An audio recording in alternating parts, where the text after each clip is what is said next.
Ассаламу алейкум, қайырлы күн баршаңызға. Бүгін біз Құран әліппесінен 3-ші дәріске келдік. Әріптердің сөз басында, ортасында және соңында жазылуы. Яғни, мына араб алфавиті алиф әрпі. Алиф әрпі, мысалы, сөз басында келсе, осылай формада келеді. Сөздің басында жазылған әріптер алиф, жим, мысалы, қараңыздар. Осы бірінші қатардағылар сөздің басында келеді. Сөздің басында келеді. Ана екінші қатардағы ортада жазылған бұл сөздің ортасындағы формасы, яғни сөздің ортасында осылай жазылады. Екі жаққа байланысу үшін, екі жаққа қарап.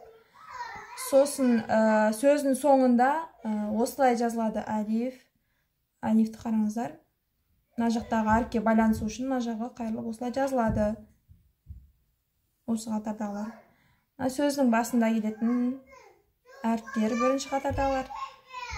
Екінші қатардағылар сөздің ортасында келеді. Сосын үшінші қатардағы сөздің соңында келетін формадағы әріптер. Ал енді біз осыларды оқитын болсақ,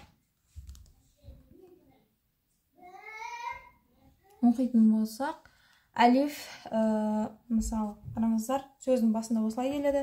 Ә, и, у, бә, би, бу, тә, ти, ту, сә, си, су, жә, жи, жу, ха, хи, ху, хо, хи, ху, дә, ди, ду, зә, зи, зу, ро, ри, ру, зә, зи, зу, сә, си, су, ша, ши, шу, со, си, су, до, ди, ду, то, ти, ту, зо, зи, зу, ра, ри, ру, ғо, ғи, ғу, фә, фи, фу, қо, қи, қу, кә, ки, ку, лә, ли, лу, мә, ми, му, нә, ни, ну, уә, уи, ву, хә, хи, ху, я, и, ю. Сіздер бұларды жазып, әрі жаттап алсаңыздар, Құран оқуларыңызға жеңіл болады. Алланың қалауымен. Осы бетке жақсылап дайындалсаңыздар, келесі беттегі әріптерді қосып оқыған кезде қиналмай оқитын боласыздар. Осылай, бұл жерде араб алфавитінде бір-біріне ұқсайтын әріптер өте көп. Яғни, бәрі бір-біріне ұқсас келеді. Қарайтын болсақ, 3 сақау әріп бар. Сә, зәл, зо әріптер сақау айтылады. Сә, зәл, зо әріптер сақау айтылады. Сосын хә әрпі бұл тамақтан шығады, яғни тынық шығады. Хә дегенде тынық айтылады. Хә, хи, ху. Сосын келесі хо әрпі, яғни формалары ұқсайды бір-біріне. Осы 3 әріптердің жим, ха, хоның әріптер формалары ұқсайды. Хо деп бірақ қырылдап шығады бұл. Хо, хи, ху қырылдау арқылы тамақтан шығады.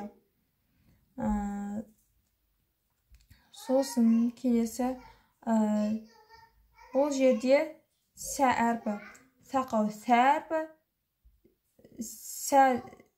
сосын сә әрпі, яғни син әрпі, сә, син, сода әріптері бір-біріне ұқсайтын әріптер дыбысталу жағынан. Сосын сод пен дот бір-біріне ұқсайды формалары жағынан. Соды, доды. То мен зода бір-біріне ұқсайды. То, зо.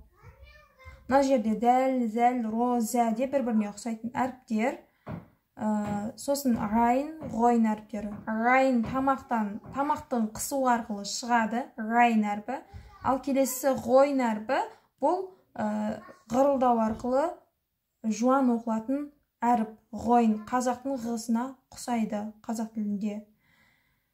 Сосын фә мен қоф әрпі формалары ұқсас келеді, нүктелерінде ғана айырмашылық. Сосын басқалары енді ұқсамайтын, бір-біріне ұқсамайтын әріптер. Осымен біздің сабағымыз аяқталды. Келесі сабақта кездескенше, Алла ілімдеріңізді арттырсын, Аллах тағала зейіндеріңізді ашып қойсын.